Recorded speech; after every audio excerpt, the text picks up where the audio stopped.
ইয়াউমাইযিন তু'রাদুনা লা তাখফা মিনকুম খাফিয়া। আল্লাহ রাব্বুল আলামিন বান্দাকে বলেন, হে বান্দা, তোমাদেরকে কিয়ামতের দিন আমার সামনে উপস্থিত করা হবে। তোমাদের সকলকে আমি আল্লাহ রাব্বুল আলামিনের দরবারে কি করা হবে? উপস্থিত করা হবে। লা তাখফা মিনকুম খাফিয়া। যখন তোমাদেরকে আমার কাছে উপস্থিত করা হবে, তোমাদের কোনো কিছু আমার কাছে গোপন থাকবে না। তোমাদের অনু থেকে অনু, একবারে কথা থেকে কথা, সব কিছু আমি আল্লাহ রাব্বুল আলামিনের কাছে দিবালোকের ন্যায় স্পষ্ট হয়ে যাবে। আপনারা বুঝছেন? এবার আসুন এই আয়াতের কিছু ব্যাখ্যা আমরা করি।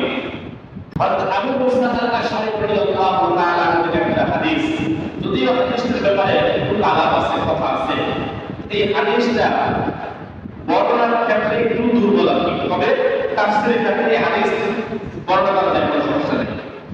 আল্লাহ রাব্বুল আলামিন আয়াতের মধ্যে বলেন যে তোমাদেরকে আমার সামনে করা হবে, উপস্থিত করা হবে। আপনারা বুঝছেন? সবাই বুঝছেন তো? এবার আশা করলাম আবু মুসা আল-আশআরী রাদিয়াল্লাহু তাআলা আনহু বলেন, দুরাতুনা ইয়াউমাল কিয়ামাতি সালাসা আরাদাতিন। আল্লাহ রাসূল সাল্লাল্লাহু আলাইহি ওয়াসাল্লাম বলেন, বনি আদমকে আল্লাহ আলামিনের কাছে কিয়ামতের দিন তিনবার উপস্থিত করা হবে। কয়বার? তিনবার। বনি আদম সকলকে আল্লাহ রাব্বুল আলামিনের কাছে তিনবার উপস্থিত করা হবে। ফাআম্মা আল-ফাতানি প্রথম দুইবার উপস্থিত করা হবে, তখন বান্দা আল্লাহ রাব্বুল আলামিনের সাথে ঝগড়া করবে, আল্লাহ রাব্বুল আলামিনের কাছে উযর হয়ে করবে। কি করবে? বান্দা ঝগড়া করবে। কি করবে? ঝগড়া করবে। আরেকটু ব্যাখ্যা করে, আল্লাহ রাব্বুল আলামিন যখন প্রথম দুইবার বান্দাকে আল্লাহ রাব্বুল আলামিনের কাছে হাজির করবেন, প্রথমবার বান্দা অস্বীকার করবে। আল্লাহ যখন বলবে, ও বান্দা, তুমি এই কাজ করছো কিনা, এই গুনাহ করছো কিনা, বান্দা বলবে, না আমি করি নাই। কি করবে? আল্লাহর সাথে বান্দা ঝগড়া করবে, আমি করি নাই।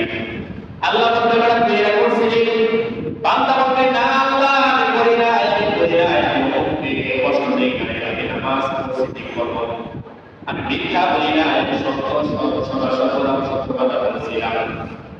কি বলবে? আমি ঠিক আছে বলছিলাম। এরপর ঠিক আছে, তুই করছিস তার বুঝলাম, তুই কি সাফা। এরপর যখন আবার আল্লাহ রাব্বুল আলামিন তার বান্দাকে আল্লাহর কাছে হাজির করবে, তখন বান্দা বলবে, আল্লাহ ভুল হয়ে গেছে, আল্লাহ ক্ষমা করছিলাম, চুরি করছিলাম, বাটপারি করছিলাম, মিথ্যা বলছিলাম, আমি আদালতে মিথ্যা সাক্ষী দিয়েছিলাম, আমি অন্যের বইয়ের সাথে চিঠি করছিলাম। এরকম ভাবে কি করবে? তার সেই স্বীকার কি করবে? সে বলে দিবে আল্লাহ। তখন বলবে, হে আল্লাহ, আমার ভুল হয়ে গিয়েছে, হে আল্লাহ ভুল হয়ে গেছে, তুমি আমাকে ক্ষমা করে দাও, আল্লাহ ক্ষমা করে দাও। প্রথমবার কি করবে? জবাব করবে। দ্বিতীয়বার অপরাধ স্বীকার করবে। হ্যাঁ, আমার দুনিয়ার মধ্যে আমরা এরকম করে যখন কোনো অপরাধীকে আইন শৃঙ্খলা বাহিনী তাকে উঠে নেয়, তখন তাকে আদালতে বারবার হাজিরা দেয়, তাকে বারবার আদালতে পেশ করা হয়। একবারে কিন্তু মামলা খালাস হয় না, একবারে হয়ে যায়, একবার হাজিরা দেয়, আরেকবার কোর্টে উঠায়, আরেকবার কোর্টে উঠায়, এভাবে কয়েকবার উঠায়, এমনকি 10 বছর 20 বছর চলে যায়, তবু মামলা নিষ্পত্তি হয় না। আল্লাহ রাব্বুল আলামিনের কাছে এরকম কি করা হবে? দুইবার হাজিরা দেওয়া হবে। আল্লাহ রাব্বুল আলামিন দুইবার উপস্থিত করবেন। প্রথমবার বান্দা আল্লাহর সাথে ঝগড়া করবে, অস্বীকার করবে। দ্বিতীয়বার যখন আল্লাহ রাব্বুল আলামিনের কাছে উপস্থাপন করা হবে, তখন সে তার অপরাধ স্বীকার